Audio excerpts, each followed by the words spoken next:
tehničke kulture danas je na svoje zadovoljstvo i zadovoljstvo naših partnera, korisnika, a mislimo i naše zajednice, otvorio edukacijsko-izložbeni prostor. Šta za nas znači? Znači novu mogućnost, novu priliku za ostvarenje niza programa u kojima ćemo razvijati sebe i pomoći drugima da se razviju kroz jednu partnersku suradnju. Radit će se na razvoju kompetencija i povećanju zapošljivosti socijalno isključenih skupina.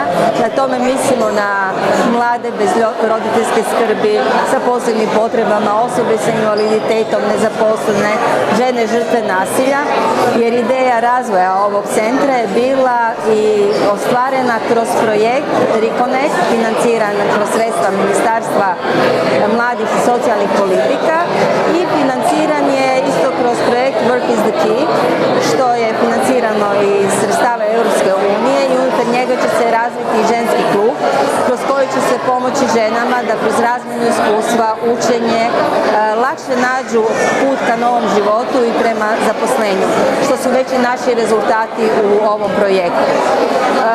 Ono što je jako bitno, grad Rijeka je prepoznao naš rad već 1998. godine i dao nam ovaj prostor na korištenje, i uz našu želju da ga osuvremenimo i oplemenimo i pripremimo za nove aktivnosti, izdvojio sredstva i za njegovo uređenje, tako da je uložio u prostor 200.000 kuna.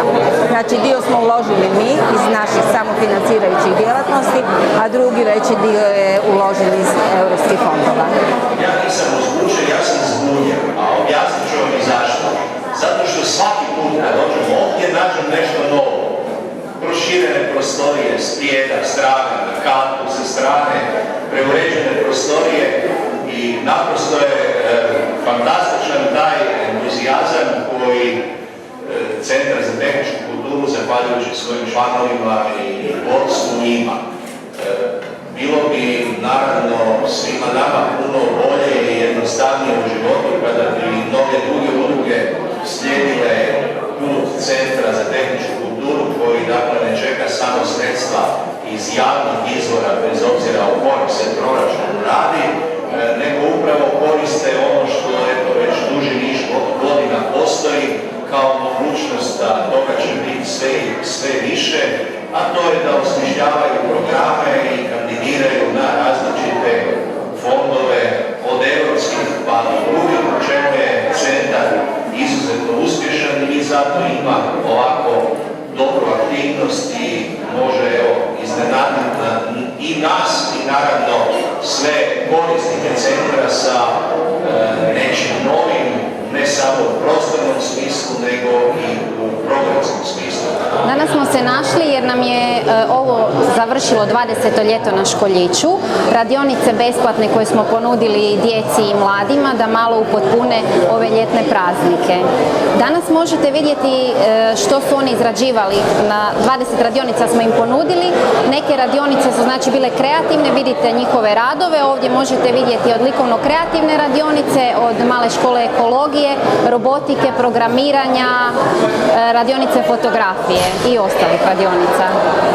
Znači ovo ljeto na Školjišu financirano je sredstvima grada Rijeke, Primorsko-goranske županije i Ministarstva socijalne politike i mladih. Bilo je ponuđeno 20 radionica, od čega je njih 13 bilo u potpunosti besplatno za polaznike. Na kraju smo jako zadovoljni jer evo 200-tinjak polaznika nam se pridružilo i uspješno su završili ove radionice. Dakle, Udruga Uzor je partner u projektu zajedno sa Centrom tehničke kulture gdje smo danas, u projektu od 2014. godine Work is the Key, u kojem se ženama koje su bile izložene nasilju u obitelji pružila mogućnost stjecanja različitih vještina koje bi im bile od pomoći na tržištu rada, dakle prilikom zapošljavanja ili stjecanja nekog boljeg zaposlenja u nekoj budućnosti. Projekt dakle ispunio sva naša očekivanja, vjerujem da tako i naših korisnica koje su bile uključene u projekt. Zadatak Udruge Uzor je bio uključiti 20 žena koje su bile žrtve nasilja u obitelji i i bilo je dakle veliki broj žena koji su bile zainteresirane obzirom na ova znanja koje su se u Centru tehničke kulture kao što je stjecanje ECDL diplome koja je danas dosta tražena, tako da nismo imali poteškoća u pronalaženju i odabiru žena, a svi znamo da žrtava nasilja u obitelji ima jako puno, tako da je ovo samo jedan od projekata u kojima nastojimo osigurati neke dodatne aktivnosti kako bismo njima olakšali osamostaljenje i u ovom konkretnom slučaju zapošljavanje.